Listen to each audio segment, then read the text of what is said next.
안녕하세요. 네, 여러분 모의고사 보느라 고생 많으셨죠? 자, 제1회 메가랜드 전국 모의고사 해설 강의를 하도록 하겠습니다. 자, 1회라서 뭐 크게 난이도가 아주 높게 출제된 건 아니고 조금 평이하게 출제되었다라고 생각하시면 되겠고요. 자, 그러면 41번부터 보죠. 다음 중 단독행위가 아닌 것은 모두 고르세요라고 되어 있어요. 그러니까 이제 뭐 단독행위가 아닌 건 뭐 비교적 계약이냐 아니면 단독행위냐 그거 구별하는 기초적인 문제인데, 그러니까 소유권의 포기는 상대방 없는 단독행위죠. 상대방 없는 단독행위. 그래서 우리가 상대방 없는 단독행위로 봤던 것은 유제포, 유언유증, 재단법인 설립행위, 그 소유권의 포기 이렇게 봤었고요. 다만 이제 유의하실 점은 포기란 말이 들어가도 공유지분의 포기나 또는 취득시효이익의 포기는 상대방 있는 단독행위가 되고요. 자, 증여는 계약이고요. 그리고 합의해제도 계약이 되죠. 합의해제는 같은 말로 하면 해제, 계약 이렇게 부르고, 그리고 추인하고 동의는 상대방 있는 단독행위. 그럼 단독행위가 아닌 건 니은과 디귿 두 가지가 답이 되겠죠. 2번이고요. 42번. 자, 갑이 자신의 부동산을 을에게 매도하였는데 그 사실을 잘 아는 병이 갑의 배임행에 적극 가담했다. 그럼 딱 읽어보니까 뭐에 관한 문제냐면 이중매매, 부동산 이중매매인데 여기서 핵심적인 단어는 뭐야? 적극 가담했다는 거죠. 그러니까 원래 이제 이중매매는 원칙적으로 유효하기 때문에 제2매수인 병은 선악을 불문하고 소유권을 취득하는 것이 원칙이에요. 근데 지금처럼 적극 가담했다는 말이 써 있으면 이제 반사회적 무효가 되는 거죠. 그럼 이제 을은 등기를 받아올 수 있게 됐는데 어떻게 받아올 거냐? 을은 갑을 대위하지 않고 직접 말소를 구할 수 있느냐? 직접 말소를 구할 수 없죠. 을이 가지는 등기 청구권은 당연히 채권적이기 때문에 상대방 갑을 대위해야지 직접 말소를 구할 수는 없습니다. 니은, 을은 갑병 사이에 매매계약에 대해서 채권자 취소권 행사할 수 없죠. 니은은 옳은 질문. 그러니까 채권자 취소권은 우리 시험과 관련해서 두 군데서 나온다 그랬어요. 그러니까 이중매매에서는 채권자 취소권 나오면 무조건 안 되고, 그리고 어디서 한번 또 나왔냐면 통정허위 표시에서 나오죠. 통정허위 표시는 무효라 하더라도 채권자 취소권의 대상이 된다라고 나왔어요. 그러니까 왜 되는지 안 되는지는 시험 범위를 벗어난 것이기 때문에 이유는 나올 수 없고요. 출제되지 않고 되는지 안 되는지를 정확하게 기억하시면 되고요. 이중매매에서는 뭐라고 꼬드겨도 채권자 취소는 안 돼요. 디귿. 병으로부터 부동산을 전득한 정의. 선의이면 소유권을 취득하느냐? 못하죠. 그래서 우리 기출지문 중에서는 가장 많이 출제된 게 이중매매에서는 선의의 정의 소유권을 취득할 수 있는지를 가장 많이 출제했는데, 반사회적 무효는 절대적 무효로서 정의 선이라 하더라도 권리 취득할 수 없습니다. 갑병 자신들의 매매계약이 무효임을 알고 이를 추인했어요? 유효가 될 수 없죠. 그래서 우리가 무효행위 추인 공부할 때 추인 대상이 될 수 없는 것은 뭐가 있었냐면 반사회적, 불공정, 강행법규 위반, 103조, 104조 강행규정 위반은 추인으로 유효가 될 수 없죠. 옳은 질문은 니은과 리을, 답은 4번이 되겠고요. 자, 43번 불공정 행위입니다. 1번 대리인에 의한 법률행위에서, 자, 궁박은 누가 기준이다? 본인. 다른 것들은 다 대리인 기준이라고 생각하시면 되고요. 경솔, 무경험 이런 것뿐만 아니라 비진이냐, 착오냐 이런 것들 전부 다 대리인 기준이고 궁박만 본인 기준입니다. 궁박. 2번 급부와 반대급부 사이에 현저한 불균형이 존재하면 궁박, 경솔, 무경험이 추정되느냐? 추정되지 않습니다. 그러니까 추정되지 않기 때문에 누가 입증해야 돼요? 무효 주장자가 입증을 해야 한다라고 했죠. 그래서 기본적으로 유효, 무효에 관한 입증의 문제가 발생하면 입증 책임은 누가 지는 게 원칙이냐면 무효 주장자가 지는 게 원칙이에요. 그 다음에 3번 경매 나왔네. 그럼 불공정행위에서 시험에 잘 나왔던 게 적용범위잖아요. 그럼 불공정행위가 적용되지 않는 건 뭐였냐면 무상행위, 증여랑 경매. 그래서 경매 나오면 사실 볼 것도 없죠. 불공정 무효를 주장할 수 없습니다. 증여와 경매는 불공정 행위가 적용되지 않고요. 4번 제일 중요하죠. 불공정 법률행위로 무효가 되었을 때 무효행위 전환에 관한 법리가 적용될 수 있다. 소위 이제 우리가 봤던 알박기 사건에서 나왔던 거고, 이와 관련해서 기억하실 점은 무효행위 전환이 적용되고 불공정 행위를 하면서 부재소 합의를 하였다면 이 부재소 합의의 효력까지 물었었죠. 이건 무효. 그리고 무효행위 전환은 돼도 뭐는 안 된다 그랬어요. 전환은 돼도 추인은 안 된다라고 했죠. 반사회적 불공정 강행법 위반은 추인으로 유효화될 수 없고, 자 5번 보시면 계약의 피해 당사자가 궁박 상태에 있었다면 그 상대방에게 폭리 행위의 악의가 없었다. 바꿔서 말하면 이용 의도죠. 이용 의도. 이용해 먹을 의도가 없었다면 불공정 행위는 성립할 수 없는데 없었더라도 성립한다라고 했으니까 틀린 지문이 되겠죠. 옳은 지문은 4번. 44번입니다. 갑은 증여의 의사가 없으면서 증여했다. 자, 여기 이제 뭐라고 되어 있냐면 의사 없이 증여했다라고 되어 있으니까 비진의 표시죠. 그러니까 비진의에서 말하는 진이라는 건 진정으로 바라는 것, 원하는 것을 의미하는 것이 아니라 특정한 의사 표시를 하고자 하는 표의자의 생각을 말합니다. 그래서 뭐뭐 할 생각 없이, 뭐뭐 할 의사 없이 이렇게 써 있으면 그건 비진의 표시가 되는 거죠.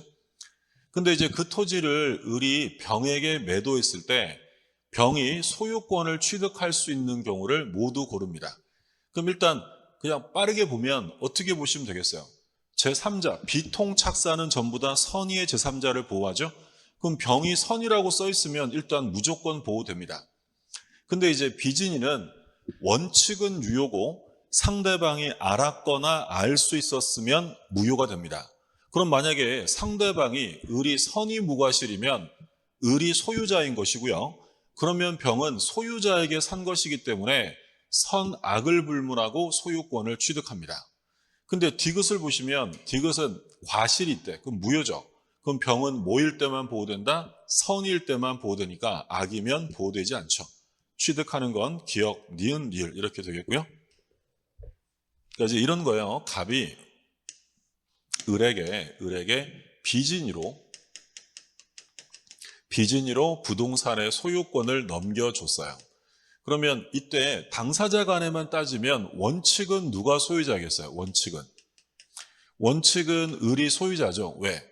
비진이 표시는 원칙이 유효기 때문에 소유권이 을에게 넘어간 거예요. 근데 예외적으로 단서조항에서 예외적으로 무효인 경우를 정합니다. 그럼 무효가 되면 소유권은 누구한테 있다? 갑. 그럼 언제 무효가 된다라고 했냐면 상대방이 진이 아님을 알았거나 상대방이 알았거나 알 수 있었다면 무효예요. 그럼 유효가 되려면 이 상대방 을은 선의뿐만 아니라 무과실까지 갖춰야 한다라고 했죠.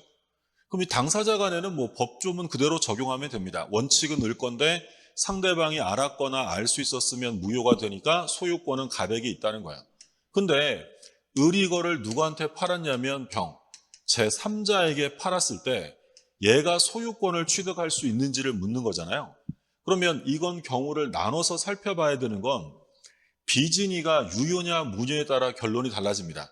만약에 을이 선의 무과실이었어요. 선의 무과실. 그럼 을이 선의 무과실이면 소유자는 을이잖아요.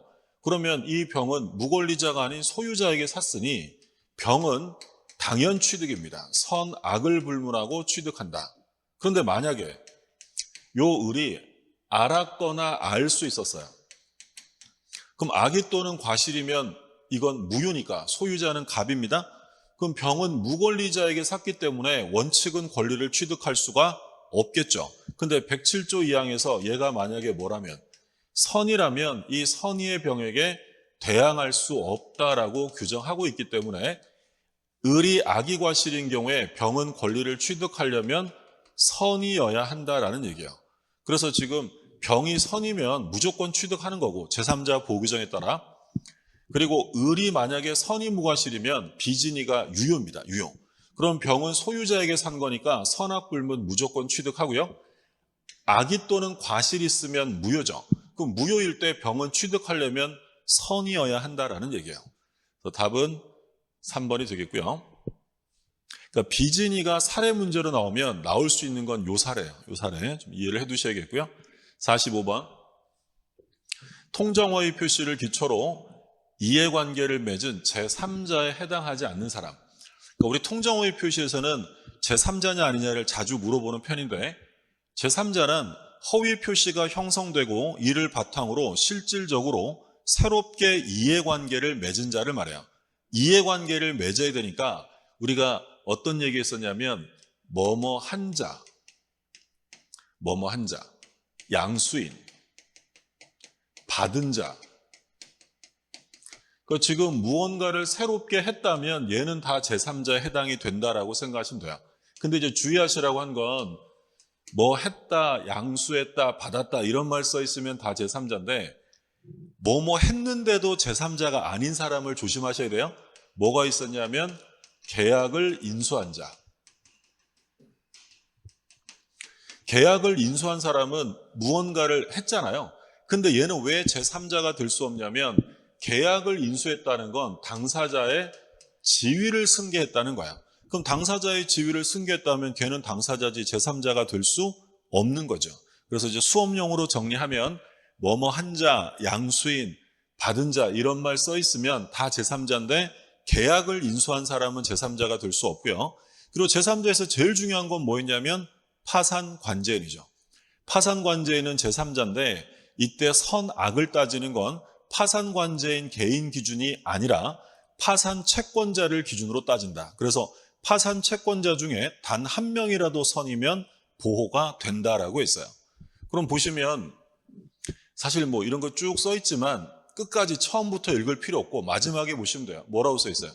계약을 인수했대. 그러면 인수했지만 계약을 인수했다는 건 당사자 지위를 승계한 거니까 제3자가 될 수 없고요. 그 다음에 니은은 뭐야? 마지막에 이행한 뭐뭐 했네? 제3자입니다. 자, 제3자를 위한 계약의 수익자. 뭐 새롭게 했다는 말이 없죠. 그럼 얘는 제3자가 될 수 없고 자, 파산관제는 뭐 워낙 중요한 판례 기억해 두시고요. 그럼 제3자에 해당하지 않는 사람은 기업과 디귿. 답은 3번이네요. 자, 그 다음에 46번. 임의대리와 법정대리의 공통소멸 사유가 아닌 것. 자, 공통소멸 사유는 뭐야? 본인은 사망 하나 있고 대리인은 사성파, 사망, 성년후견 개시, 파산입니다. 자, 4번에 보시면 원인된 법률관계 종료하고 두 번째 수권행위의 철회가 있죠. 수권행위의 철회. 그러면 요 원인된 법률관계 종료와 수권행위 철회는 어디에서만 쓰는 말이에요? 임의대리에만 나오는 독특한 소멸사유가 되죠. 답은 4번. 본인의 사망, 대리는 사성파 이렇게 공통소멸사유로 규정합니다. 47번. 갑의 미성년자 자녀을이 대리권 없이. 자, 그럼 을이 무권대리란 얘기죠. 근데 뭐라고 시작하냐면 이 무권대리인이 미성년자 자녀라고 시작합니다. 그러면 문제가 만약에 무권대리 파트에서 대리권자가 제한능력자라고 써 있으면 지문 중에 뭘 얘기하겠다는 거야? 무권대리인 책임, 소위 135조 책임을 얘기하겠다는 거죠. 무권대리인이 이행 또는 배상 책임을 지게 되는데 이때 책임을 질 때는 반드시 행위 능력이 있어야 돼요. 만약에 무권대리인이 제한능력자라면 얘한테 이행이나 배상 책임을 물을 수 없는 거죠. 그래서 이 표현이 들어갔다는 건 지문 중에 그런 얘기가 있다는 거죠. 그러면 리을 한번 볼까요? 갑이 을의 대리행위에 대해서 추인을 거절합니다. 자, 그럼 무권대리에서 본인이 거절하면 더 이상 본인에게 책임을 물을 수 없으니 이제 무권대리인에게 책임을 물어야 되는데 문제는 얘가 미성년자라고 써 있었기 때문에 이런 책임을 물을 수 없다라는 거야. 자, 기억 볼게요. 갑이 추인하려는 경우 추인은 병에게 해야 한다. 병에게 해도 되는 거지 해야 되는 건 아니죠. 추인은 누구한테 할 수 있다? 무권대리인에게도 할 수 있고요. 병에게도 할 수 있고 만약에 병이 정한테 팔았다면 승계인에게도 할 수 있습니다. 니은. 병이 계약 당시에 을에게 대리권 없음을 알았대. 그러니까 병이 상대방이잖아요. 그럼 문제에서 무권대리 문제에서 상대방이 무권대리를 알았다, 몰랐다라고 나오면 물어볼 말은 뭐밖에 없다고요? 최고 아니면 철회입니다. 그럼 상대방이 알았다라고 써 있으니까 철회는 안 되고 뭐는 되고 최고는 되는 거죠. 뭘 물어봤어요? 철회 물어봤네. 그럼 인정되지 않습니다. 그래서 계약을 철회하게 되면 확정무효가 되잖아요. 그러면 확정무효, 계약을 끝낼 수 있는 힘, 끝장낼 수 있는 힘은 선의자에게만 줍니다. 근데 최고라는 건 끝장내는 게 아니라 물어보는 거죠. 어떻게 하실 거예요? 라고 물어보는 거니까 물어보는 건 선악불문이에요. 최고는 선악불문, 철회는 선의자만. 디귿. 갑이 을의 무권대리 행위를 추인하게 되면 특별한 사정이 없는 한 추인 시부터 유효한 계약으로 인정된다. 틀렸죠? 자, 무권대리에서 본인의 추인은 뭐가 인정이 된다? 소급표가 인정된다라고 했어요. 그럼 옳은 것을 고르면 하나밖에 없네요. 답은 니은. 1번이네요. 답은 1번이 되겠고. 자, 48번 허가구역 문제입니다. 자, 유동적 무효에 관한 문제죠. 그럼 1번부터 볼 텐데 확정적 무효가 아닌 걸 찾으래요. 일정 기간 내 허가를 받기로 약정했는데 허가를 받지 못하고 약정 기간이 경과했다. 자, 이것만으로 확정적 무효가 되는 것은 아니죠. 뭐 나중이라도 받을 수 있기 때문에 이것으로 확정 무효가 되는 건 아니고 관할관청이 불허가 처분했다. 그 다음에 협력 의무 이행을 거절했다. 이해의 거절을 쌍방이 명백하게 표시하면 확정 무효고요. 이행 한쪽은 불능이 명백하고 상대방도 존속을 바라지 않는데 그럼 이것도 역시 확정 무효. 정지 조건의 불성취가 확정됐어요. 역시 확정 무효죠. 답은 1번이 되겠고요. 49번입니다. 무효와 취소에서 옳은 것인데 계약이 불성립했어요. 그럼 불성립은 같은 말로 하면 뭐예요? 부존재, 존재하지 않습니다. 그러면 무효행위 전환이나 무효행위 추인이 적용될 수가 없죠. 답은 1번. 그러니까 우리가 여기서 이제 무효란 말이 들어가잖아요. 그러면 무효나 취소라는 건 성립의 문제가 아니라 효력의 문제예요. 그러면 효력을 논의한다는 건 최소한 성립은 됐어야 됩니다. 그래서 계약이 성립되지 않은 상태라면 무효나 취소라는 말을 쓸 수가 없고요. 쓰면 틀린 지문 되는 거죠. 자, 적용될 수 없다. 답은 1번이고, 자, 2번. 갑거을이 무효인 가등기를 유효등기로 전용하기로 했다. 그럼 이거 뭐 하는 거죠? 무효 등기를 유용하기로 한 거예요. 그럼 무효 등기 유용하면 세 가지를 기억하셔야 돼요. 첫 번째는 소급표가 없습니다. 소급표 없고, 두 번째는 자기들끼리 유용하는 거야 상관없겠지만 누가 있으면 안 돼요. 제3자, 이해관계인이 있으면 유용은 허용하지 않고요. 그리고 세 번째, 절대로 유용이 안 되는 건 멸실건물 등기부를 신축건물 등기부로 유용하는 건 허용하지 않습니다.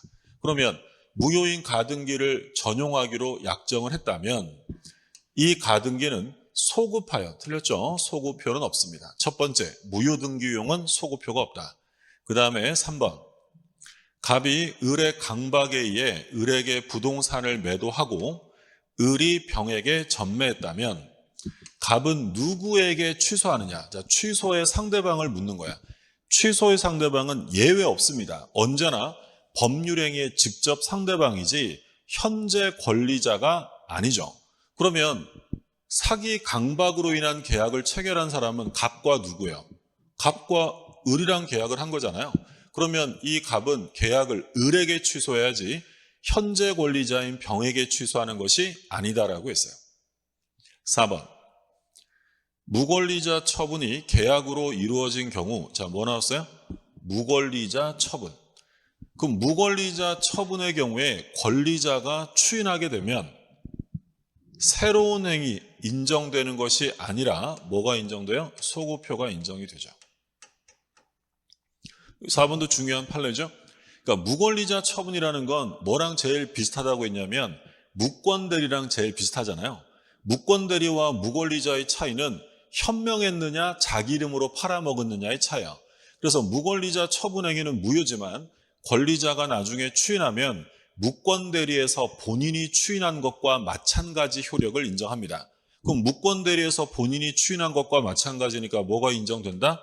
소구표가 인정되는 것이지 처음부터가 아니라 추인 시부터 새로운 행위로 인정한다라고 하면 틀리는 거죠. 4번 조심하시고 5번 제한 능력자가 제한 능력을 이유로 자신의 법률 행위를 취소하려고 합니다. 법정 대리인 동의를 받아야 되느냐? 받을 필요 없죠. 그래서 취소권자는 누구였냐면 제착사, 제한 능력, 착오, 사기 강박에 의사 표시한 자, 대리인, 승계인 얘들이 취소권자인데 취소권은 제한 능력 상태에서도 얼마든지 단독으로 할 수 있다라고 했죠. 그러니까 추인하고는 다릅니다. 추인은 취소 원인이 소멸한 후에 해야 되는 거지만 취소는 원인 중에도 할 수 있다. 사기 강박 중에도 추인은 안 되지만 뭐는 할 수 있는 거야? 취소는 얼마든지 할 수 있죠. 답은 1번이고요. 자, 50번. 조건에서 틀린 것. 조건은 반드시 외부에 표시가 되어야 합니다. 외부에 표시되지 않으면 그건 그냥 동기에 불과한 것이고 조건이 되려면 표시돼야 되고요. 자, 해제 조건이 법률행위 당시에 이미 성취되어 있었대. 그러면 기성 조건이죠. 그럼 해제 조건이면 이 마이너스예요. 마이너스. 그리고 성취된 거니까 플러스죠. 그럼 마이너스 플러스 곱했으니까 마이너스. 무효가 된다. 그래서 뭐 기해무 이렇게 외우셔도 되고 그 다음에 3번 채무 면제나 유증과 같은 단독행위에는 조건을 붙이더라도 유효하다. 그러니까 원래 단독행위는 조건을 붙일 수 없죠. 왜? 단독행위는 일방적으로 하는 것이기 때문에 조건까지 붙이면 상대방이 불리해지기 때문에 조건을 붙이지 못하도록 금지합니다. 조건을 붙이면 조건만 무효가 아니라 법률 행위까지 모두 다 무효가 되죠. 근데 단독행위를 하더라도 상대방에게 이익만 되는 단독행위, 그게 바로 뭐야? 채무면제, 유증이죠. 채무면제나 유증은 상대방에게 이익만 되는 단독행위니까 조건을 붙여도 상관없고 두 번째는 상대방이 동의해주면 붙일 수 있죠. 4번. 조건부 권리는 조건이 성취된 이후에만 처분할 수 있다. 4번이죠. 자, 조건부 권리도 그렇고요. 기한부 권리 똑같습니다. 조건부 권리, 기한부 권리는 아직 확정되지 않은 권리지만 얘도 기대권, 희망권으로서 보호를 해줍니다. 그래서 침해 금지를 규정하고 있고 두 번째는 이 조건부, 기한부 권리도 아직 조건이 성취되거나 기한이 도래하지 않았다 하더라도 처분, 상속, 보존, 담보로 할 수 있다라고 규정하죠. 그래서 뭐 성취된 후, 확정된 후에만 처분할 수 있다라고 하면 틀리고요. 자, 5번. 정지 조건부 법률행위에 해당한다는 사실에 대한 입증. 누가 하는 거냐? 효과 발생을 다투려는 사람이 하죠. 그러니까 효과 발생을 다투려는 사람은 야, 이거 조건 있는 거야 라고 정지 조건부임을 입증해야 되고요. 그러면 권리를 취득하려고 하는 사람은 뭘 입증해야 된다? 조건이 성취되었다라는 사실을 입증해야 돼요. 입증 책임은 하나씩. 다투는 사람은 조건이 있어요 라는 걸 입증하는 거고 취득하려는 사람은 내가 그걸 성취했어요 라고 각각 입증하는 거예요. 답은 4번이고요. 자, 51번. 물권의 객체에서 틀린 것. 일부를 저당권의 객체로 할 수는 없죠. 분할이나 분필하지 않고 일부에 대해서 성립할 수 있는 물권은 뭐밖에 없다? 용익물권. 지상권, 지역권, 전세권은 일부에 설정되지만 저당권은 일부를 객체로 할 수 없는 것이죠. 독립한 물건에만 할 수 있고요. 특정하지 않고 한 명인 방법은 물권 변동 효력이 없습니다. 명인 방법이 인정되려면 나무는 특정되어야 하고 두 번째 소유자가 표시되어야 한다라고 있어요. 그래서 우리 판례 중에 뭐 있었냐면 어디 산 100번지에 있는 나무 중에서 50그루는 갑의 소유다. 산 100번지에 있는 나무 중에 50그루는 갑의 소유다라는 건 명인 방법이 될 수 없죠. 50그루가 뭐가 되지 않은 거야. 특정되지 않은 거지. 특정돼야 된다는 얘기고. 3번. 매도인이 신축한 건물을 매수인 을에게 등기 없이 점유만 이전해 줬어요. 자, 그럼 을은 뭐 했대요? 매수인이니까 매매했다는 거죠. 그럼 법률행위 했으면 반드시 뭘 해야 된다? 등기해야 돼, 등기. 근데 등기 없이 점유만 넘겨주면 을은 소유권을 취득하지 못한다라는 거고요. 4번, 등기된 임목입니다. 토지와 별개로 저당권의 목적이 될 수 있다. 그러니까 등기된 임목은 저당권의 목적이 될 수 있는데 비교되었던 건 명인 방법이죠. 명인 방법은 소유권만 표시할 수 있는 거지 저당권 설정은 안 된다라고 했고요. 자, 5번. 갑이 임차한 을의 토지에서 경작한 쪽파, 배추, 쪽파 이런 농작물이죠. 그럼 농작물은 누구 거다? 경작자 거예요. 그러면 이거를 수확하지 않은 채 병에게 매도했어요. 그러면 병은 매수인이잖아요. 그럼 명인 방법을 갖추게 되면 쪽파 소유권을 취득한다. 병은 매수인, 법률행위를 한 사람이기 때문에 공시해야 합니다. 공시. 그러면 부동산이면 공시 방법이 뭐야? 등기. 동산이면 인도, 점유죠. 근데 수확하지 않은 쪽파니까 공시 방법으로 뭘 취한 거야? 명인 방법을 갖추면 소유권을 취득하는 거죠. 답은 1번이고요. 자, 52번.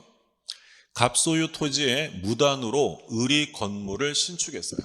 그러면 건물을 신축한 을은 권한이 있든 없든 무조건 소유권을 취득합니다. 대신 토지에 대한 이용권이 없으니 갑이 을에게 건물에 철거 및 대지인도를 청구할 수 있고 그리고 부당이득 반환을 청구할 수 있죠. 다만 유의하실 점은 건물의 소유자에게 철거 청구는 할 수 있어도 퇴거를 요구할 수는 없다. 나가라고 할 수는 없는 거야. 자, 1번 소유자는 누구다? 을, 신축자요. 2번 갑은 토지를 병에게 처분한 이후에는 그럼 갑은 토지를 병에게 처분했다면 얘는 소유자가 아니다라는 거죠. 소유권이 더 이상 없다는 얘기예요. 을을 상대로 철거 청구할 수 없다. 그럼 2번에서 말하고자 하는 것은 소유권을 상실한 전 소유자는 소유권에 기한 물권적 청구를 행사할 수 없다라는 얘기고요. 갑은 을을 상대로 퇴거를 청구할 수는 없다. 나가라고는 할 수 없죠. 철거를 청구해야 한다. 퇴거 청구는 누구한테 하는 거야? 소유자가 아니라 임차인이 있다면 임차인에게는 퇴출을 요구할 수 있는 거죠. 4번. 자, 그 내용이 나옵니다. 을이 건물을 정에게 임차해 주었다. 그럼 정은 임차인입니다. 그러면 임차인에게는 퇴거를 청구할 수 있죠. 다만 임차인에게 뭘 요구할 수는 없다? 철거 및 대지인도를 청구할 수는 없고요. 을이 건물을 무에게 매도하였으나 무가 아직 등기를 하지 않았대. 그럼 무는 뭐라고 불러요? 미등기 양수인. 미등기 매수인을 상대로 철거 청구할 수 있느냐? 할 수 있죠. 원래 건물의 철거는 건물 소유자에게 청구하는 거야. 근데 이 미등기 매수인은 등기를 안 했기 때문에 소유권은 아직 없죠. 그런데 미등기 매수인도 돈 내고 산 사람이잖아요. 그래서 우리 판례가 뭐라고 하냐면 미등기 양수인도 사실상 법률상 처분권이 있다라고 봐요.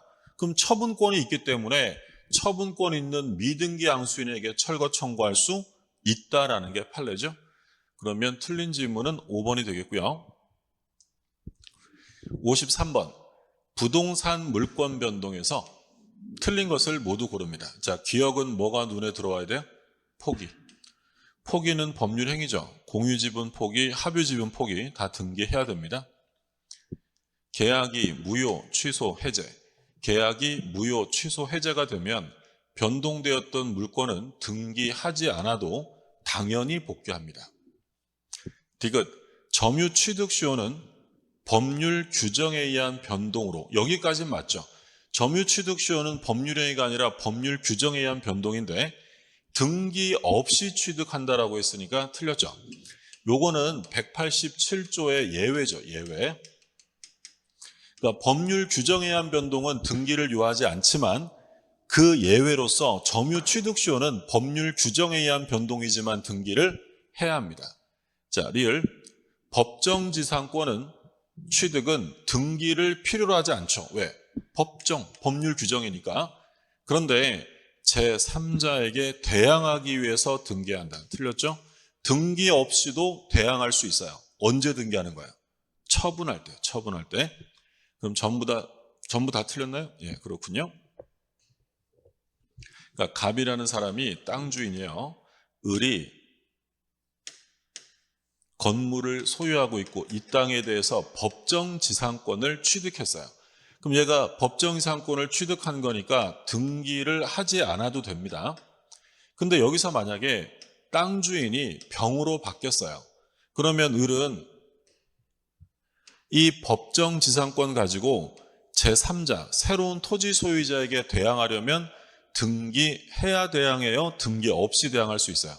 등기 없이도 대항할 수 있다. 그러니까 187조에서는 등기를 대항 요건으로서 규정한 게 아니라 처분할 때 하는 거야. 그러니까 을이 법정지상권과 이 건물을 예를 들어 A에게 양도한다. 양도할 때는 자기 앞으로 등기해서 넘겨주는 거고요. 대항 요건이 아니다. 그러니까 특히 이와 관련해서 시험에 제일 많이 나오는 게 전세권의 법정갱신이죠. 전세권의 법정갱신 등기 안 해도 됩니다. 법률 규정이니까. 근데 등기 안 해도 되는데 건물의 소유자가 바뀌었다면 새로운 건물 소유자에게 대항하기 위해 등기해야 되느냐? 할 필요 없습니다. 등기하지 않아도 새로운 건물 소유자에게 대항할 수 있고요. 언제 등기한다고요? 처분 시에 등기합니다. 자, 54번. 갑소유 X부동산을 매수한 을은 등기 없이 부동산을 인도받아 사용하다가 다시 병에게 매도하고 인도했다. 자, 그러니까 지금 갑이 을에게 부동산을 팔았는데 등기는 갑에게 있고요. 을이 인도받아 사용하다가 병에게 다시 팔아서 현재 병이 목적물을 점유하고 있는 상태입니다. 자, 1번. 갑을병 간에 중간 생략 등기를 합의했어요. 그럼 3자 간에 합의가 있으면 병은 갑에게 직접 등기를 청구할 수 있습니다. 근데 이제 유의하실 점은 얘가 직접 등기를 청구할 수 있다고 해서 을이 갑에게 가지는 이 등기 청구권이 소멸되나요? 라고 물으면 소멸되지 않는다라고 했어요. 그러니까 3자 합의가 있다는 건 을을 거치지 않아도 이의가 없다는 것이지 을의 권리가 소멸되는 건 아니에요. 그러니까 3자 합의가 있어도 직접 청구할 수도 있고 뭐 할 수도 있어요. 대위할 수도 있잖아요. 그럼 대위하려면 이 권리가 소멸되어서는 안 된다라고 했고요. 그리고 3자 합의가 있었는데 얘가 인상된 매매대금을 안 줘요. 인상된 매매대금을 안 주면 갑은 3자 합의가 있었을 때 대금 등기 줘야 되느냐? 당연히 안 주죠. 거절할 수 있다. 그럼 이건 바꿔서 얘기하면 3자 합의가 있다고 해서 갑의 매매대금 채권이 제한되느냐를 묻는 거야. 제한되지 않습니다. 그 다음 2번. 3자 합의가 없어요. 그럼 3자 합의가 없으면 어떻게 받아와야 돼요? 얘가 얘를 대위해서 등기하고 자기가 받아야죠. 근데 문제는 이 등기 청구권을 병에게 양도하고 이를 갑에게 통지했다. 소위 채권 양도 방식을 취하는 거죠. 그럼 갑의 동의가 없는 한 병은 갑에게 직접 등기를 청구할 수 없다. 반드시 뭐가 있어야 돼요? 갑의 동의가 있어야 되고요. 갑의 동의가 없으면 채권 양도 방식으로 직접 등기를 청구할 수는 없습니다. 죄송합니다. 답은 그래서 1번이 일단 답이고요. 그러니까 2번은 워낙 중요한 거니까 잘 기억하셔야 돼요. 그러니까 지금 이 상태에서 얘가 등기 청구권을 양도하고 그 사실을 통지해 주었다. 이게 이제 통상의 채권 양도 법리죠. 그러면 갑의 동의 없이 통지만으로 대항할 수 있느냐? 못한다고요. 그럼 이건 중요한 게 뭐랑 비교가 돼? 매매가 아니라 취득시효를 원인으로 한 등기 청구권과 꼭 비교하셔야죠. 취득시효를 원인으로 한 등기 청구권은 통상의 채권 양도 법리가 적용되기 때문에 이 사람의 동의가 없어도 통지만 하면 대항할 수 있어요. 매매는 동의 반드시 있어야 되고요. 취득시효를 원인으로 한 등기 청구권은 동의 없이 대항할 수 있다. 통지만 하면 되는 거고요. 자, 3번. 합의가 있었습니다. 갑은 을의 매매대금 미지급을 이유로 병명의로의 등기 의무행을 거절할 수 있다. 그러니까 지금 똑같은 건데 지금 형태는 1번과 3번을 다르게 표현하고 있는 거야. 그러니까 지금 얘가 인상된 대금을 안 주면 등기에 안 줘도 된다는 거야. 이거를 다른 말로 표현하게 되면 뭐라고 하는 거야? 갑의 매매대금 채권이 제한되는 것은 아니다라고 표현하는 거예요. 답은 1번이었고 그 다음에 4번. 3자 간의 중간 생략의 합의가 있었어요. 합의. 그러면 을의 갑에 대한 등기 청구권이 소멸하느냐? 좀 전에 보셨죠? 소멸하지 않습니다. 자, 5번. 을이 X부동산을 병에게 전매하였고, 자, 합의 있었어요?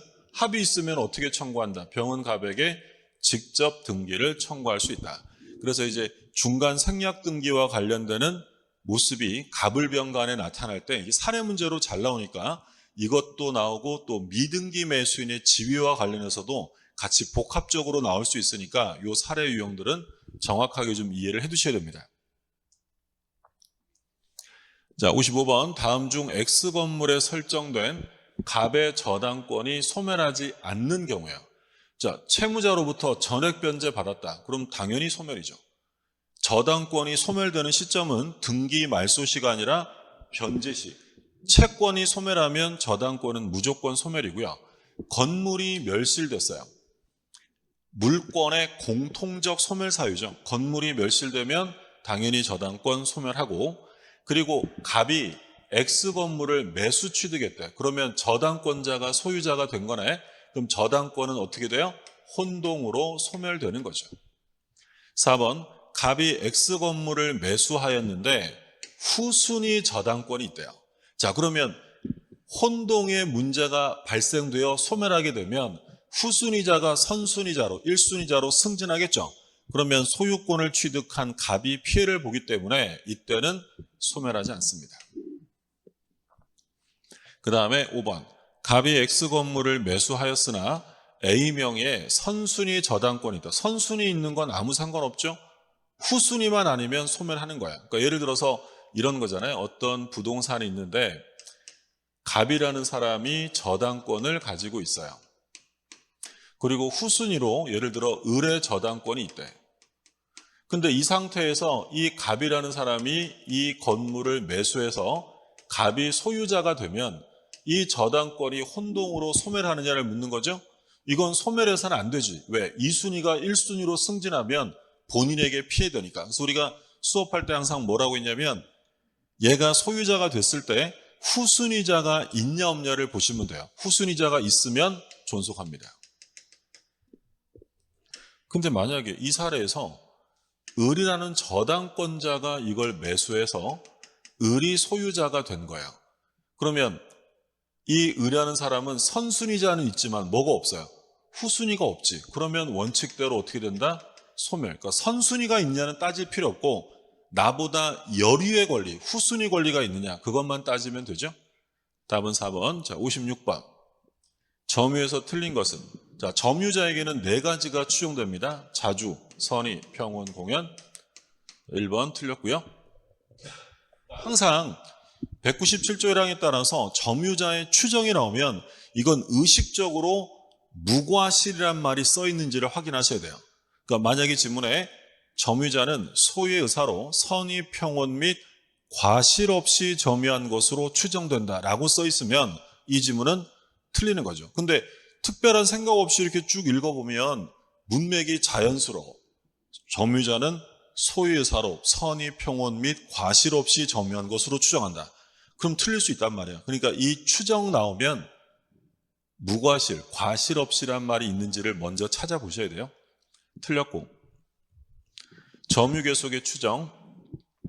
자, 우리민법 198조는 전후, 전이랑 후랑 두 시점에 점유한 사실이 있으면 점유는 계속된 것으로 추정해 줍니다. 근데 이 전후 양시의 점유자가 반드시 동일인이어야 하는 건 아니고 다른 사람이 한 경우에도 적용되잖아요.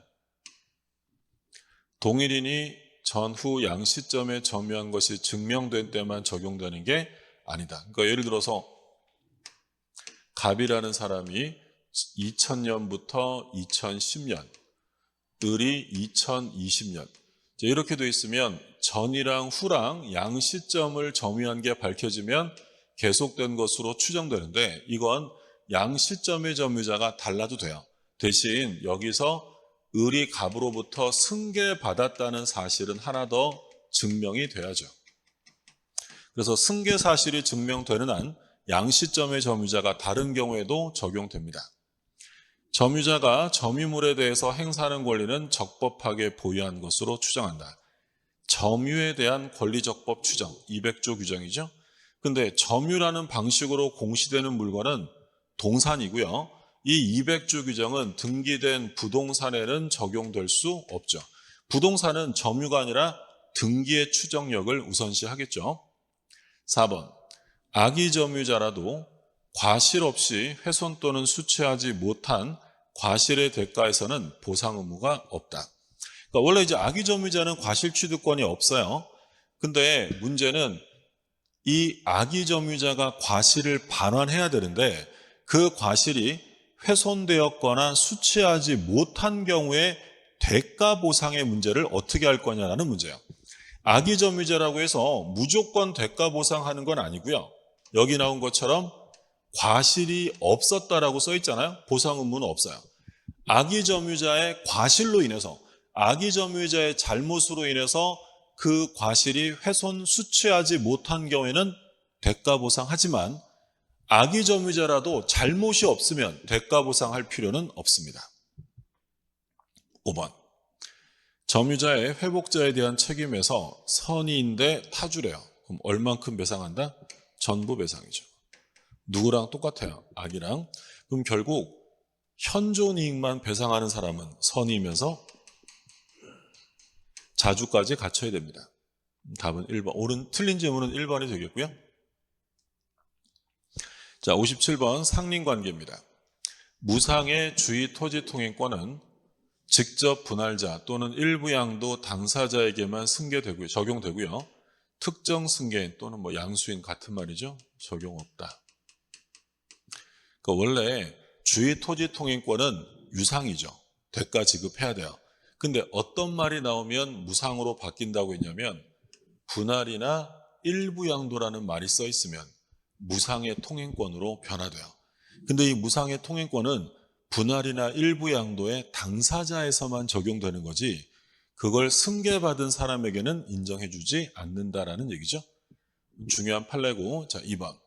주의 토지 통행권은 배타적 권리가 아니고 소극적 권리다. 그러니까 주의 토지 통행권은 남의 땅을 통행할 수 있는 권리지 배타적으로 지배하는 권리가 아니다. 통행만 하는 소극적 권리고요. 3번. 통로 개설할 수 있는데 비용은 누가 부담한다? 자신은 누구야? 통행권자. 그러니까 만약에 지문에 비용은 통행지 소유자가 부담한다라고 하면 틀리겠죠? 통행권을 취득한 자의 허락을 얻어 사실상 통행하는 자. 이 사람에게 보상 청구할 수 있는지를 묻는 거죠. 청구할 수 없습니다. 그러니까 보상은 통행권자에게 받는 것이지 통행권자의 승낙을 얻어 사실상 통행하는 자에게 보상을 요구할 수는 없죠. 답은 4번이고, 자, 경계표나 담의 설치 비용은 쌍방이 절반에서 부담하고 측량 비용은 절반이 아니라 뭐다? 면적에 비례한다. 그 측량 비용을 절반 부담이라고 하면 틀리는 거죠. 상린관계에서 경계표나 담의 설치 비용은 쌍방이 절반씩, 측량 비용은 면적 비례. 정답은 4번. 자, 58번. 갑소유 토지를 을이 소유의사로 평원공연하게 20년 점유했다. 취득시효 완성. 근데 등기가 안 됐어요. 근데 소유자 갑이 병에게 토지를 매도하고 등기 넘겨줬어요. 그럼 제일 중요한 건 뭐야? 완성 전에 병에게 넘어갔느냐, 완성 후에 넘어갔느냐가 제일 중요하죠. 만약에 완성되기 전에 넘어갔다면 그 새로운 등기명인에게 등기 받아오면 되고요. 완성 후에 넘어갔다면 새로운 소유자에게 등기 청구할 수 없습니다. 그게 제일 기본. 그럼 기억부터 보죠. 갑이 을의 취득시효 완성 사실을 알면서 병에게 팔았어요. 갑이 을이 완성했다는 걸 알고 팔았대. 그러면 불법행위 손해배상 책임 물을 수 있죠. 그래서 여기서 이 손해배상 책임을 물을 수 있는지를 판가름하는 단어는 뭐야? 알면서요. 만약에 갑이 을의 시효 완성을 모르고 팔았다면 그때는 손해배상 문제가 생기지 않는 거고요. 니은, 병이 소유권을 취득한 시점을 뭘로 인정한다? 새로운 기산점. 그래서 이때부터 2차 취득쇼가 진행이 되죠. 다시 취득쇼가 완성이 되면 을은 병에게 등기 청구할 수 있는 것이죠. 니은은 옳은 지문. 그러니까 완성 후에 소유 명인이 바뀌어버리면 그자에게 등기 청구 못합니다. 근데 그때부터 다시 새로운 기산점이 인정되어서 2차 취득시효 20년이 완성되면 그때는 등기를 받아올 수 있다는 얘기죠. 자, 디귿, 을은 원칙적으로 병에게 취득시효를 주장할 수 있느냐? 못하죠. 왜? 이 병이라는 사람은 취득시효가 완성된 후에 등기를 넘겨받은 사람이니까 등기 청구 못한다고 했고, 근데 어떤 사유로 갑에게로 X토지 소유권이 회복됐어요. 누구한테 다시 돌아왔다? 갑. 그럼 갑에게는 주장할 수 있는 것이죠. 그러니까 병에게 대항하지 못한다고 해서 자기 상대방인 갑에게 가지는 등기 청구권이 소멸되는 것은 아니다라는 판례죠. 옳은 지문은 디귿과 리을이 되겠고요. 니은과 리을, 답은 4번이네요. 갑을병이 나대지를 공유하는데 병의 집은 3분의 1. 그러니까 병이 과반수 지분권자야? 1번. 병이 뭘 처분한대요? 지분. 자, 지분은 개인마다 가지고는 독립된 권리이기 때문에 동의 필요 없습니다. 동의 필요 없고 자유롭게 처분한다. 그 다음 2번. 병이 갑과 을의 동의 없이 단독으로 등기했다. 3분의 2 지분을 가진 병이 자기 명의로 모두 등기했어요. 그럼 이 등기가 전부 무효냐? 그렇지는 않죠. 얼만큼은 유효해? 병의 지분 3분의 2만큼은 실체관계에 부합하는 유효 등기이기 때문에 전부 말소를 구할 수는 없죠. 3번, 병이 갑과 을의 동의 없이 정에게 특정 토지 특정 일부를 임대했대요. 그럼 과반수 지분권자가 관리행위, 임대한 것은 적법하죠. 따라서 을은 이 임차인 정을 상대로 점유배제를 구할 수 있느냐? 구할 수 없습니다.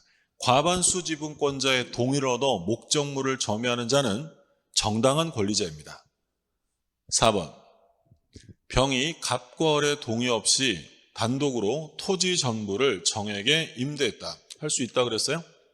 갑은 정을 상대로 자신 지분에 상환하는 부당이득 청구할 수 있느냐?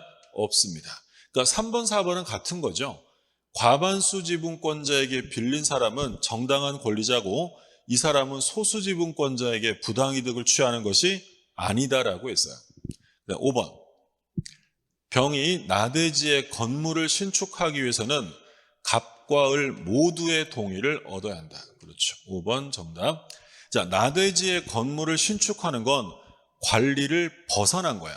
과반수 지분으로 안 되고 이건 공유 토지를 아예 변경시켜버리는 것이기 때문에 전원 동의가 있어야 돼요. 전원 동의. 답은 5번입니다. 자, 60번 지상권에서 옳은 것인데 현재 건물이나 공작물, 줄여서 말하면 이제 지상물이죠. 지상물이 없어도 지상권을 설정할 수 있죠. 지상권은 토지에 대한 권리지 지상물과 운명을 함께하는 권리가 아니죠. 부종성은 없습니다. 지상물과의 부종성이 없다. 그래서 지상권과 지상물은 분리양도될 수도 있다라고 했죠. 지상권은 소유자 의사에 반해서도 양도할 수 있다. 워낙 중요한 내용이죠. 지상권의 양도성은 절대적으로 보장되기 때문에 양도 금지 특약을 했더라도 양도 가능합니다. 종전 소유자에 대한 연체 기간을 합산해서 2년, 틀렸죠? 지료를 2년간 안 내면 소멸시킬 수 있는데 이때 2년은 소유자가 변동되었을 때 새로운 소유자에게 2년 연체가 됐어야지 종전 소유자와의 연체 기간을 합산해서는 안 된다라고 했죠. 틀렸고 그 다음에 4번. 지상권은 인접 토지와의 이용관계, 상린관계가 준용되지 않느냐. 틀렸죠? 적용되죠. 그러니까 원래 상린관계는 소유권의 내용에서부터 시작되었지만 오늘날에는 소유권자뿐만 아니라 지상권자, 전세권자에게도 준용조항을 두고 있고요. 부동산 임차권은 명문의 규정은 없지만 해석상 인정합니다. 그래서 부동산 임차인, 지상권자, 전세권자 모두 상린관계 규율을 받는 것이죠. 자, 영구 무한의 지상권 인정됩니다. 그래서 영구로 인정되는 게 뭐예요? 지상권, 지역권, 임차권. 지상권, 지역권, 임차권은 영구로 약정할 수 있다. 답은 2번이고요. 지역권입니다. 요역지가 공유 상태, 그 이제 불가분성에 관한 문제죠. 그러면 이 한 사람은 자기 지분에 대해서만 지역권을 소멸시킬 수 있느냐? 안 되죠. 전부 소멸되지 않는 한 지역권은 그대로 남기 때문에 공유자 중에 한 사람이 지분만의 소멸이라는 건 허용될 수 없다라고 했고, 자, 지역권은 점유를 수반하지 않기 때문에 물권적 청구권이 인정되지 않는다. 틀렸죠? 물권적 청구권은 인정되는데 이 중에서 뭐만은 인정이 안 된다. 반환 청구가 안 되는 거고요. 방해 제거랑 예방은 인정합니다. 지역권은 다른 약정이 없는 한 요역지 소유권에 부종하여 이전한다. 지역권은 요역지 넘어가면 따라간다라고 법률로 정하고요. 따라서 이 경우에 지역권은 별도의 이전 등기 없이도 당연히 취득합니다. 한 사람이 취득하면 전부 취득이죠. 다른 공유자는 취득하지 못한다. 항상 요역지 공유자들에게 유리하게 해석하시면 된다라고 했고요. 자, 5번 한필 토지 일부를 승역지로 하는 건 상관없죠. 구별하실 점, 일부를 요역지로 하는 지역권은 없어요. 요역지는 한필 토지에 되고 승역지는 일부라도 상관없습니다. 그러니까 옳은 질문은 3번이었죠. 자, 62번 전세권에서 틀린 것은 법정갱신은 어디에만 나온다? 건물. 토지 전세권에서는 나올 수 없고요. 건물 전세권에만 인정되는 게 두 가지였어요. 법정갱신이랑 뭐가 있었냐면 최단기간 1년.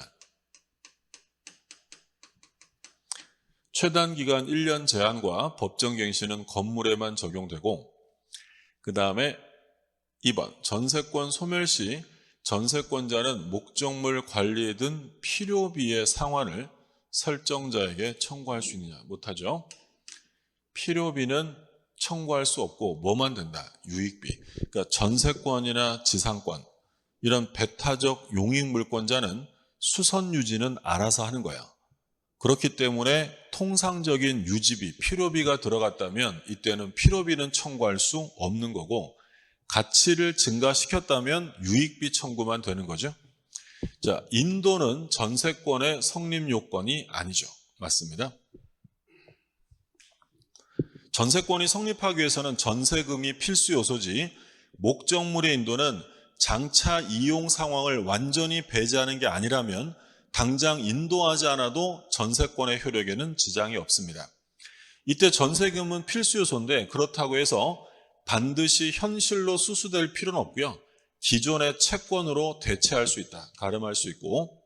자, 5번 매우 중요한 판례가 나오네요. 어떤 단어가 눈에 띄어야 돼? 일부 전세권이요. 그럼 일부 전세권 나오면 목적물 전부가 경매되면 전부로부터 우선 변제는 받을 수 있지만 자기가 전부를 경매할 수는 없죠. 뭘 물어봤어요? 전부에 대해서 전세권에 의한 경매를 청구할 수 있느냐? 안 됩니다. 안 되고 대신 전부로부터 뭐는 된다? 우선 변제는 받을 수 있다. 틀린 질문은 2번. 자, 63번입니다. 갑은 자신의 노트북을 을에게 빌려주었는데 을은 병에게 노트북 수리를 맡겼다. 자, 그럼 이제 유치권 문제죠. 병이 수리를 마쳤는데 아직 수리대금 못 받았대. 그러면 수리업자 병은 수리대금 안 주면, 수리비 안 주면 당신 거 못 돌려줘라고 인도를 거절하는 유치권자예요. 옳은 것을 고릅니다. 기억, 병은 채무자 을이 아닌 소유자 갑에 대해서 유치권 주장할 수 있느냐? 할 수 있죠. 유치권에서 말하는 유치물은 타인 소유면 충분합니다. 그게 반드시 채무자 소유여야 할 필요는 없어요. 제3자 거라도 상관없다. 배제특약. 유치권 성립의 배제특약은 유효하죠. 그래서 만약에 배제특약을 했다면 유치권은 인정될 수 없고요. 디귿, 병이 유치권을 행사하고 있더라도 채권의 소멸시효는 영향을 받지 않죠. 바꿔서 얘기하면 인도 거절한다고 해서 이게 채권 행사는 아니기 때문에 채권을 별도로 행사하지 않는 한 채권의 소멸시효는 진행된다라는 얘기죠. 옳은 집은 병, 유치권자 병은 자유롭게 사용되어야 할 수 있느냐? 안 되죠. 자, 유치권자의 의무가 있었죠. 첫 번째로 선관주의 의무, 두 번째는 승낙 없이 사용, 대여, 담보 제공하지 못합니다. 물론 이제 보존에 필요한 사용은 승낙 없이 할 수 있지만 원칙적으로 사용되어 담보 제공은 금지되어 있죠. 옳은 지문은 니은과 디귿, 답은 3번이고요. 그 다음에 64번 저당권 문제요. 저당권자 갑이 행사할 수 없는 것, 사실 쉬어가는 문제죠. 뭔 안 된다. 반환 청구. 그래서 지역권과 저당권은 점유하지 않기 때문에 반환 청구는 인정되지 않습니다. 자, 65번 계약의 유형에서 옳은 것은 증여계약은 낙성계약이다. 그렇죠? 그 낙성계약이랑 대칭되는 개념은 뭐예요? 요물계약이죠. 요물계약. 그럼 요물계약은 뭐가 있었어요? 요물계약은 네 가지. 현대, 계보 이렇게 봤었죠. 현은 뭐예요? 현상광고, 대는 대물변제, 계는 계약금, 보는 보증금 계약. 보증금 계약은 뭐 학설의 대립이 있긴 한데 현대, 계보 이거 나머지는 다 뭐야? 낙성이죠. 소비대차 계약은 언제나 편무계약이다. 틀렸죠? 자, 만약에 소비대차 계약인데 빌려주는 계약이잖아요. 돈 빌려주면서 이자를 받기로 했다면 쌍무계약이고 무이자로 빌려주면 편무가 되죠. 그래서 언제나 편무가 아니라 유상계약이 되면 이자를 주기로 했다면 쌍무가 됩니다. 틀렸고요. 3번 임대차는 편무가 아니라 뭐야? 쌍무지, 쌍무. 사용대차는 편무고요. 사용대차는 편무지만 임대차는 쌍무. 사용대차랑 임대차의 차이가 뭐였어요? 남의 물건을 빌려 쓰는 건 똑같은데 차임을 주면 임대차, 공짜로 빌려 쓰면 사용대차죠. 결국의 차이점은 유상이냐 무상이냐 차이점이기 때문에 임대차는 반드시 차임이 있는 쌍무가 됩니다. 유상계약이 모두 쌍무계약이냐? 그렇진 않죠. 우리 그런 얘기했죠. 쌍무계약은 모두 뭐다? 유상계약이다. 그래서 우리가 생유는 되는데 유쌍은 안 된다라고 했어요. 자, 교환계약은 요물계약이 아니라 뭐예요? 낙성계약이죠. 요물계약은 현대, 계보 이렇게 있고요. 옳은 지문은 1번이었습니다. 자, 66번 계약의 성립에서 틀린 것인데 변경을 가한 승낙은 기존 청약을 거절하고 뭐 하는 거야? 새 청약. 그래서 우리가 새 청약으로 인정되는 게 두 개 있었죠. 지금 나온 것처럼 변경을 가한 조건을 붙인 승낙이 있었고 두 번째는 연착된 승낙. 이 두 가지는 새로운 청약입니다. 격지자 간의 계약은 승낙의 통지가 상대방에게 도달한 때가 아니라 발송한 때. 소위 발신주의죠. 그래서 우리 시험 범위에서 발신주의를 취하는 게 딱 두 개 있었어요. 무권대리에서 상대방 최고 있었죠. 상대방 최고에 대한 본인의 확답. 요거는 발신주의. 두 번째는 격지자 간의 승낙은 발신주의입니다. 3번 승낙기간을 정한 계약의 청약은 청약자가 그 기간 내 승낙의 통지를 받지 못했다면 청약은 실효된다. 효력을 잃는 것이고, 자, 교차청약 나왔네요. 교차청약으로 계약이 성립하려면 교차된 청약의 내용은 동일해야죠. 동일한 내용의 청약이 서로 교차되면 중요한 건 성립 시점, 언제야? 양 청약이 모두 도달. 그러니까 다른 말로 하면 나중 청약이 도달됐어야 되고요. 나중 청약이 발송된 때 성립한다라고 하면 틀립니다. 둘 다 도달이 되었어야 한다. 계약 내용이 제시되지 않은 단순한 광고는 청약이 아니라 뭐예요? 유인이죠. 그래서 구인 광고 또는 견적서를 제출했다. 이런 것들은 기본적으로 청약이 아니라 뭘로 봐요? 유인. 그러니까 물론 이제 이게 구속받을 의사가 있냐 없냐에 따라서 광고도 달라질 수는 있지만 특별한 얘기가 없으면 분양 광고, 구인 광고 또는 하도급 업체가 견적서를 제시했다. 이런 것들은 기본적으로 유인입니다. 그러면 틀린 질문 찾는 거니까 답은 2번이었고요. 동시행관계에 있는 것을 고릅니다. 이건 생각하는 문제가 아니라 판례를 알고 있냐 모르고 있냐를 묻는 거죠. 변제랑 담보권 말소는 동시행관계가 될 수 없죠. 변제부터 해야 되고요. 허가 신청에 협력할 의무랑 대금 지급 동시행 아니고요.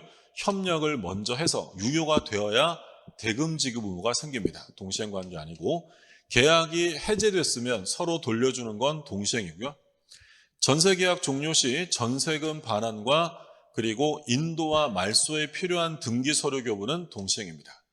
동시행 관계에 있는 건 디귿과 리을. 답은 5번입니다. 자, 68번. 갑은 자기 소유 건물을 을에게 매도하기로 하고 계약금을 받은 상태야. 자, 그런데 제3자 방화로 건물이 소실됐어요. 자, 그러면 갑이랑 을이 매매 계약을 했어요. 그리고 을이 갑에게 계약금도 준 상태입니다.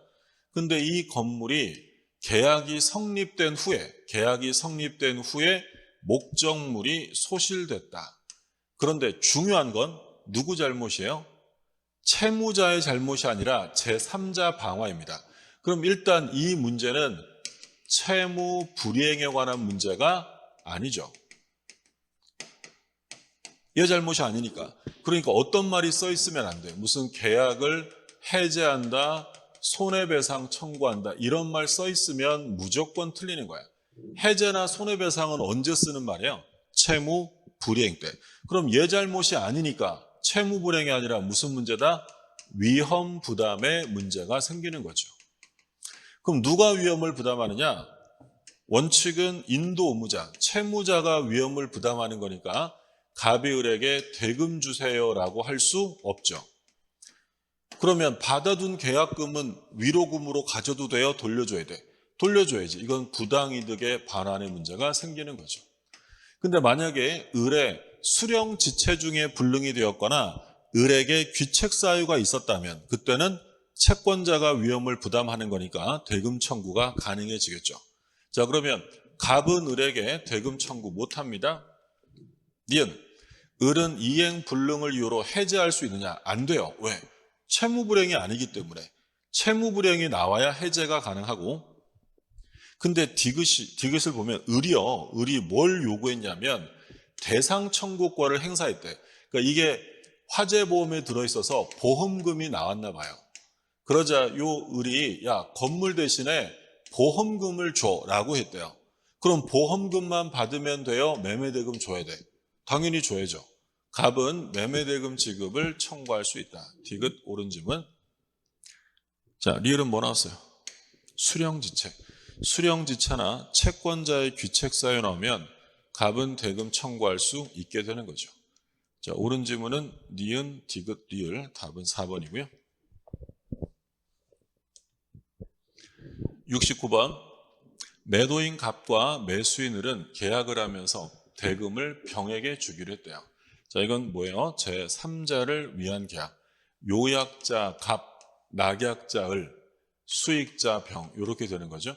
갑과 을의 관계. 내가 너에게 건물을 줄 테니 돈은 병 줘라. 둘은 무슨 관계? 보상 관계. 그러면 얘네 둘의 내부 관계는 대가 관계죠. 그러면 이 을의 병에게 나 돈 못 줘 라고 대항할 수 있으려면 제일 기본이 어디에서 발생한 하자여야 되느냐. 이거는 보상관계 하자여야 되고요. 대가관계 하자 가지고는 대항할 수 없다. 그래서 실제 시험에서 만약에 지문에 갑을관계라고 써 있으면 이게 보상관계야. 갑을관계라고 써 있으면 을은 병에게 볼 것도 없어요. 무조건 대항할 수 있다, 주장할 수 있다, 항변할 수 있다, 거절할 수 있다. 다 할 수 있는 거야. 근데 갑과 병의 내부 관계가 흠결이 있으면 을은 병에게 대항할 수 있나요? 라고 물으면 대항할 수 없다, 주장할 수 없다, 거절할 수 없다, 항변할 수 없다 이렇게 되는 거예요. 그러니까 얘가 항변하려면 갑과 을의 관계, 보상 관계에서 발생한 문제여야 한다. 자, 그럼 기억 뭐야? 대가 관계 부존재. 그럼 갑과 병의 관계가 부존재죠. 그럼 이게 부존재라고 을은 병에게 대항할 수 있다 없다? 없습니다. 거부할 수 없고, 거부하려면 갑과 을의 관계 가지고 해야 됩니다. 갑은 당사자죠. 병의 동의 없이 계약을 해지할 수 있다. 그러면 갑이나 을은 당사자니까 해지할 수 있는 건 당연한데 중요한 건 수익자의 동의가 없어도 해제 가능하다라는 점이고요. 자, 디귿, 을이 병에게 대금 지급 의무를 불이행했어요.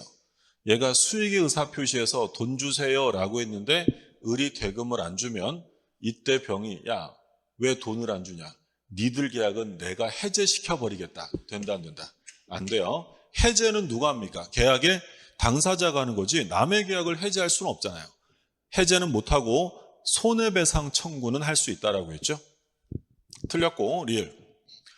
을이 갑의 채무불이행을 이유로 해제했어요.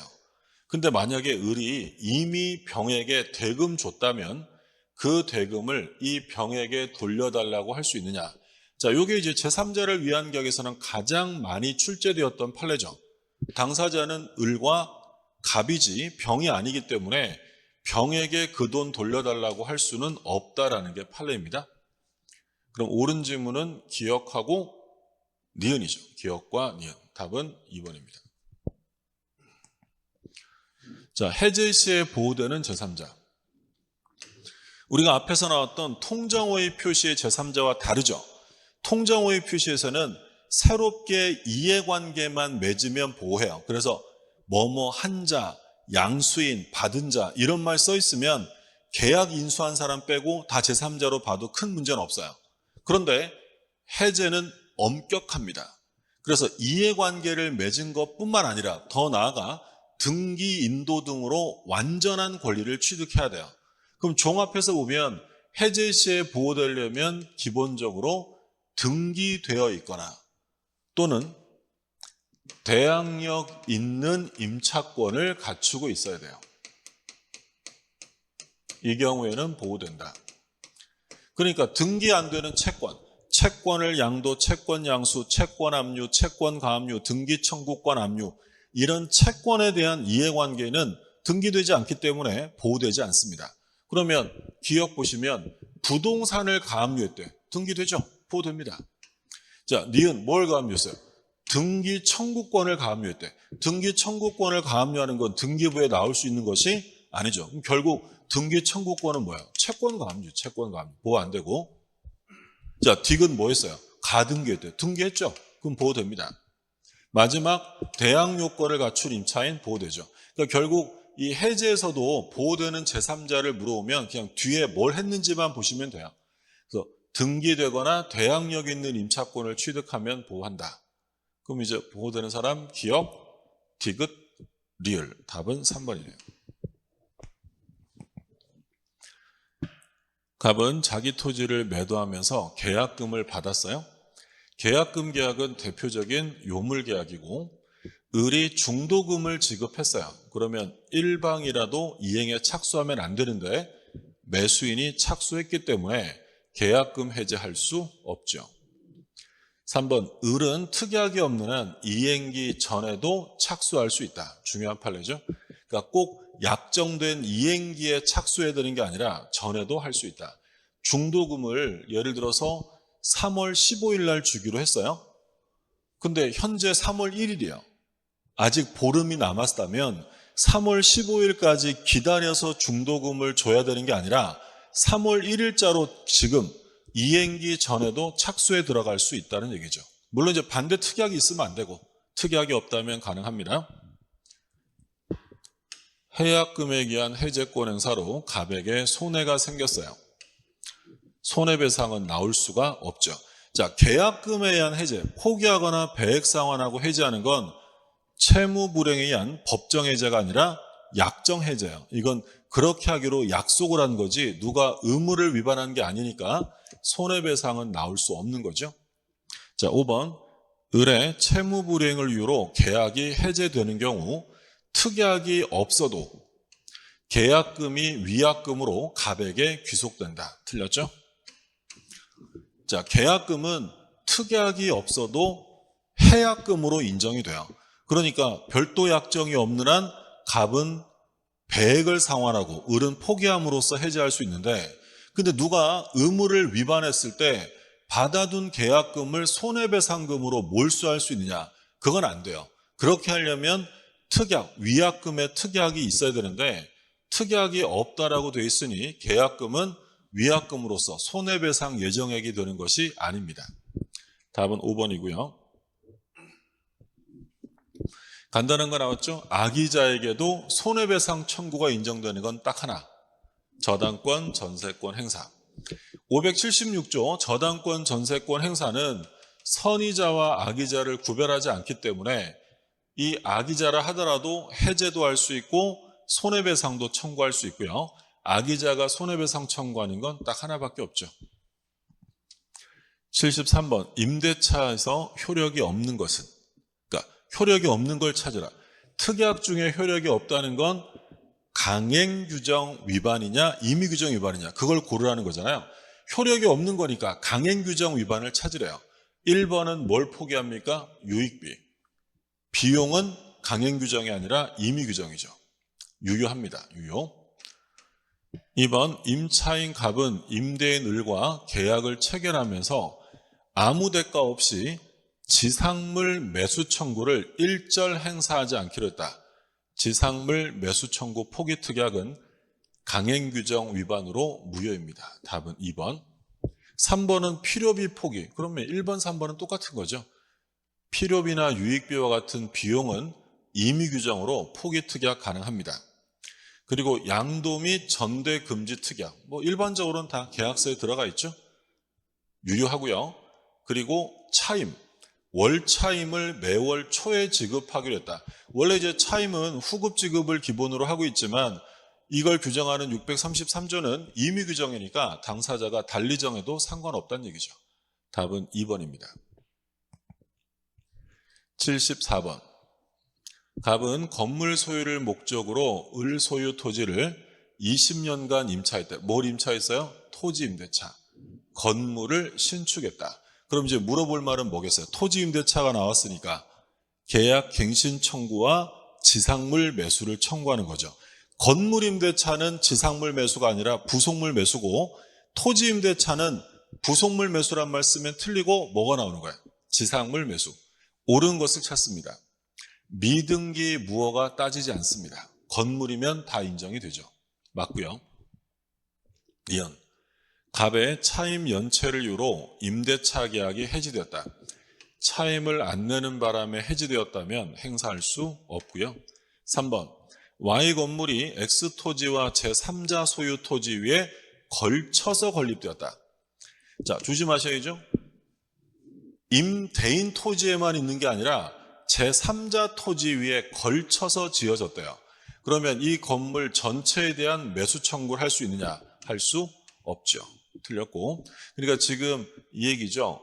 땅 주인이 임대인이란 말이에요. 을이 임대인. 근데 이 갑이라는 토지의 임차인이 땅을 빌려서 건물을 지어둔 상태인데 여기까지는 임대인 것인데 문제는 이 부분은 A라는 제3자 토지라는 거야. 그럼 얘가 지은 건물이 임대인 땅에만 있는 게 아니라 제3자 토지에 걸쳐서 지어져 있다. 그러면 우리 판례에 따르면 제3자 토지 위에 지어진 부분은 매수 청구 자체가 안 됩니다. 그러면 어디에 있어야 돼?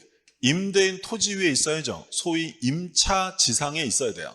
근데 이거라고 해서 다 되는 게 아니라 이 부분 중에서 독립성이 있어서 구분 소유가 될 수 있는 것만 매수 청구가 되고 만약에 독립성이 없다면 매수 청구 자체가 부정되어집니다. 틀렸고요. 그 다음에 릴. 만일 갑과 을의 임대차가 기간을 정하지 않은 경우 기간 정하지 않은 임대차요? 그러면 을의 해지 통고에 의해서 임차권이 소멸되었다. 갑은 매수 청구권 행사할 수 없다. 틀렸죠? 그러니까 리을 판례도 중요한데 리을은 뭐냐면 원래 매수를 청구하려면 뭐부터 하는 거냐면 갱신 청구하고 거절당하면 건물 매수로 가는 거야. 근데 기간 약정 없는 임대차에서 임대인이 먼저 해지 통고했어요. 그럼 먼저 해지 통고했는데 임차인이 임대인한테 가서 갱신 좀 이런 말 할 필요 없잖아요. 이런 경우에는 갱신 청구 없이 곧바로 매수를 청구할 수 있습니다. 틀렸나요? 자, 그럼 옳은 지문은 기억하고 니은하고 두 개네요. 기억과 니은. 답은 2번. 자, 75번. 24년 8월 5일 을로부터 주택을 보증금 2억 원, 기간 1년으로 정해서 임대차했어요. 기간 1년으로 정했대. 임대인은 누구예요? 임대인은 을이죠. 을로부터 그 소유 주택을 갑이 임차했다고 되어 있어요. 갑은 임차인, 을은 임대인 이렇게 되어 있죠. 그러니까 여기서 이제 여기까지 읽었는데 임대인, 임차인을 명확하게 하는 이유가 뭐겠어요? 계약 기간을 1년으로 했을 때 요 1년의 유효함을 주장할 수 있는 사람은 누구뿐이에요? 임차인뿐이고 임대인은 최단 기간 2년을 보장해 줘야죠. 자, 보증금 줬고요. 인도와 주민등록 그리고 확정일자, 대항 요건과 확정일자, 우선 변제 요건을 갖췄대요. 옳은 것을 고릅니다. 을은 누구예요? 임대인이죠. 을은 1년의 계약 기간을 주장할 수 있느냐? 임대인은 1년의 기간을 주장할 수가 없어요. 누구만 할 수 있다? 갑, 임차인만 할 수 있습니다. 니은, 을이 주택을 병에게 매도하고 등기했다. 그러면 임대인이 병한테 팔았어요. 그럼 병은 임대인 지위를 모두 다 승계하니까 이 을은 보증금 반환 책임을 면하게 되죠. 맞고요. 자, 디귿. 만일 제3자의 경매가 개시가 됐어요. 25년 1월. 그러면 이게 경매되면 임차인 갑은 경매 절차에서 배당 요구를 하여야 보증금에 대해서 우선 변제 받는다. 그러니까 주택이든 상가든 당연 배당 없어요. 배당 요구를 해야 배당해 줍니다. 설령 소액 임차인도 배당 요구는 해야 돼요. 그럼 배당을 안 해도 되는 경우가 우리 대표적으로 두 개 있었죠. 임차권 등기명령 등기가 되어 있거나 자기가 신청한 경우예요. 임차권 등기명령 등기되어 있거나 자기가 신청했다. 그래서 여기 뭐라고 써 있어요? 여기서 보시면 제3자에 의해서 경매가 시작되었다고 써 있죠. 요 말이 빠지면 이게 또 뭐 복수정답 이런 말이 나올 수 있거든. 왜? 자기가 신청한 거면 당연 배당 요구 안 해도 되니까. 근데 제3자가 경매를 개시했다고 써준 건 얘가 경매 신청한 게 아니기 때문에 당연 배당되는 게 아니라 배당 요구해야 한다는 얘기죠. 자, 묵시의 갱신이 일어납니다. 묵시의 갱신. 그러면 임대인은 해지 통지할 수 없고요. 누구나 할 수 있다. 임차인은 언제든지 해지 통지할 수 있고 도달되고 3개월이 경과하면 소멸합니다. 그럼 옳은 거 찾는 거니까 니은과 디귿과 리을 이렇게 되겠죠. 답은 5번입니다. 자, 그 다음에 갱신요구권. 요즘에 가장 핫한 거죠. 시험에도 제일 많이 나오고. 한 번 행사합니다. 이때 행사하는 기간은 2년이 되고요. 그 다음에 니은, 임차인의 갱신요구 이후에 임차주택을 양수하여 임대인의 지위를 승계한 자. 그러니까 갱신요구한 다음에 집을 산 사람이죠. 자, 이 사람도 실거주를 목적으로 갱신요구를 거절할 수 있느냐를 묻는 거죠. 중요한 판례죠? 할 수 있다. 틀린 질문. 그래서 갱신요구권이라는 제도가 주임법에 신설되고 처음으로 나온 대법원 판결이 요 니은 판례예요. 갱신요구 이후에 주택을 양수하는 사람도 갱신요구 기간 내에서, 거절 기간 내에서 얘도 거절할 수 있다. 물론 실거주 목적이 있어야겠죠.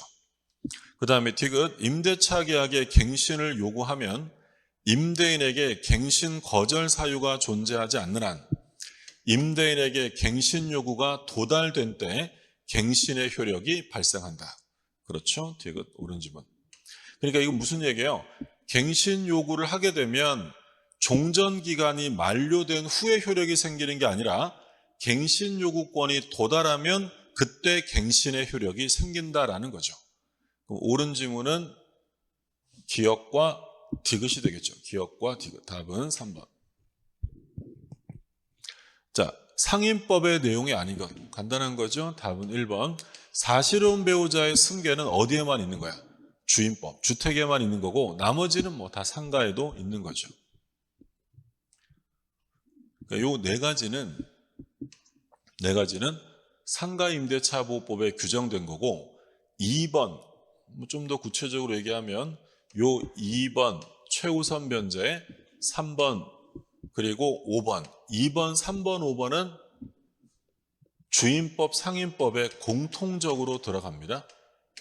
그리고 4번에 권리금 보호는 어디에만 있겠어요? 얘는 상가에만 있는 거지. 얘는 주택에는 없고 얘는 상가에만 있는 것이고 얘는 어디에만 있다? 주택에만 있다. 그 얘기 한 거예요. 집합건물법입니다. 틀린 것은 1번 공용부분은 취득시효로 취득할 수 있는 권리가 아니죠.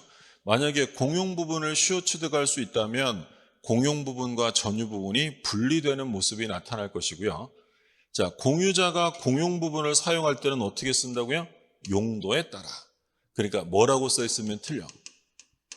지분 비율에 따라, 지분에 따라 이런 말 써 있으면 틀립니다. 그래서 공용 부분을 사용할 때는 중요한 건 용도에 따라 쓰는 거지 지분 비율에 따라 쓰는 게 아니다. 넓은 평수에 있다고 엘베 더 많이 탈 수 있고 이런 거 아니죠? 지분 비율이 아니라 용도에 따라. 민법이랑 다르다. 민법은 공유물을 사용할 때 공유물 전부를 지분 비율로 쓰는 거잖아요. 근데 집합건물법의 공용 부분은 용도에 따라. 대지 사용권도 마찬가지예요. 대지 사용권도 지분 비율로 쓰는 게 아니라 용도에 따라 쓰면 되는 것이고 공용 부분이란 구분 소유권의 목적인 건물 부분을 말한다. 틀렸죠? 구분 소유권의 목적인 건물 부분은 공용 부분이 아니라 뭐야? 전유 부분이죠. 전유 부분. 전적으로 한 사람에게 소유되는 부분. 틀렸고 공용 부분은 건물에서 전유 부분을 제외한 부분을 공용 부분이라고 부르는 거고요. 공용 부분에 관한 득실 변경은 등기 같은 거 하지 않죠. 전유 부분 넘어가면 당연히 따라가는 거지 별도 등기는 없고요. 구분 소유자는 규약이나 공정증서로 달리 정하지 않는 한 전유 부분과 분리하여 대지 사용권을 처분할 수 없다. 대지 사용권의 분리 처분 금지에 관한 규정이죠. 중요한 규정이고 반드시 대지 사용권이 분리 처분되려면 규약이나 공정증서로서만 할 수 있는 것이고 법원의 강제경매 절차에 의한 것이라 하더라도 무효입니다. 무효. 반드시 규약이나 공정증서로 해야 한다. 가담법이 적용되는 것. 일단 가담법은 제일 기본적인 게 소비대차에 부수해야죠. 소비대차에 부수해서 대물변제 예약을 해야지 빌린 거랑 상관없는 매매대금, 공사대금, 물품대금, 손해배상 채권 이런 말 나오면 가담법은 모두 적용하지 않습니다. 반드시 차용금, 빌린 것만 된다. 자, 차용금이 2억이에요. 5억 상당의 부동산에 대물변제 예약을 했대. 그러면 빌린 돈이랑 지금 보시는 부동산 예약 당시 가액이랑 어느 게 더 크다? 빌린 돈이 더 크죠. 부동산 가격이. 그러면 2억 원 빌리고 5억짜리 부동산에 가등기했다면 나중에 청산의 문제가 생길 거 아니에요. 그러니까 가담법 적용하는 거죠. 만약에 2억 원 빌리고 1억짜리 건물에 가등기했다. 그러면 예약 당시 부동산 가액이 차용액에 미달하죠. 이런 경우에는 적용하지 않습니다. 자, 디귿은 뭐예요? 그림, 동산이죠. 적용되지 않는다. 그럼 적용되는 건 니은. 답은 1번이네요. 적용 범위에서 가장 기본적인 출제 내용이죠. 34회 때 이런 형태로 출제가 됐었고요. 자, 그 다음에 부실법에서 틀린 겁니다. 명의신탁은 선량한 풍속 기타 사회질서에 위반하는 행위가 아니죠. 강행규정 위반이긴 합니다만 이것이 반사회적이라고 보지는 않는다라고 했죠. 명의신탁의 무효는 악의의 제3자에게 대항할 수 없죠. 부동산 실명법은 선악을 불문하고 보호합니다. 그럼 선악 불문 보호한다는 건 이 무효 가지고 제3자가 선이든 악이든 그에게 주장할 수가 없다라는 거야. 사실혼 관계에 있는 당사자, 명의신탁 무효죠. 자, 명의신탁이 예외적으로 부부관계에서 인정될 때는 사실혼이 아니라 법률혼만 인정하는 거예요. 그리고 법률혼 부부라고 해서 무조건 인정하는 건 아니고 조세 포탈, 강제집행, 면탈, 기타 법령상 제한을 회피할 목적이 없어야지만 유효가 되는 거고요. 계약 명의신탁에서 매도인이 명의신탁에 관해 선의입니다. 명의신탁은 무효죠. 명의신탁은 현행법상 부부, 종중, 종교단체 세 가지만 유효고 계약형 명의신탁에서 매도인이 선이라면 등기, 매매와 등기는 유효가 되죠. 근데 매매와 등기가 유효가 된다는 것이지 명의신탁이 유효가 되는 건 아닙니다. 그래서 명의신탁의 효력은 부부, 종중, 종교단체란 말이 나오지 않는 한 전부 무효다. 그러면 틀린 것을 고르는데 다 틀렸죠. 답은 5번입니다. 자, 여기까지 해서 이번 1회 모의고사 해설 강의를 간략하게 했고요. 이제 한번 쭉 보셨으면 틀린 내용들 체크하시고 그래도 아무래도 중요한 것들 위주로 출제가 된 거니까 이해가 안 되는 부분이 있으면 각자 이제 이론 강의 들으시는 선생님 강의를 다시 그 부분만이라도 다시 한번 들으면서 꼭 확인을 다시 한번 해 두시기 바랍니다. 네, 여러분 수고 많으셨습니다. 감사합니다.